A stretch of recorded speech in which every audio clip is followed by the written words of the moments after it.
Les cours de Monsieur Petit. Notion de court-circuit électrique.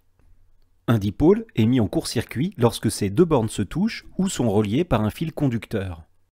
Cela peut arriver par exemple lorsqu'à force de tirer sur le fil pour débrancher la prise, les deux fils conducteurs se touchent à l'intérieur, lorsque les deux bornes métalliques d'une DEL se touchent, ou bien si par mégarde, on pose un outil métallique sur les deux bornes d'une batterie d'accumulateur de voiture.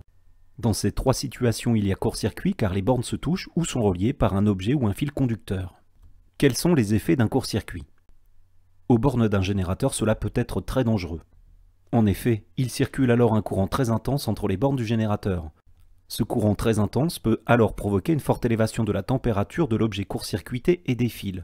Il y a alors risque de déclencher un incendie. De très nombreux incendies ont d'ailleurs pour origine un court-circuit électrique.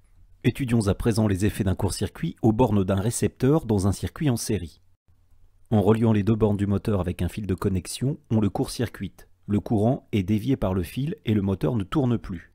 La lampe, elle, brille davantage car en court-circuitant le moteur, le courant dans le circuit devient plus intense. Ce courant plus intense peut présenter un potentiel danger pour la lampe qui risque de griller. Étudions à présent les effets d'un court-circuit aux bornes d'un récepteur dans un circuit avec dérivation. En court-circuitant le moteur, avec un fil de connexion, on court-circuite tous les dipôles de ce circuit. En effet, le courant est dévié par le fil qui relie directement les deux bornes du générateur. Ainsi, la lampe et le moteur cessent de fonctionner, et un courant très intense circule entre les bornes du générateur en passant par le fil de court-circuit. Ce courant très intense provoque l'échauffement du générateur et des fils, il y a alors risque d'incendie.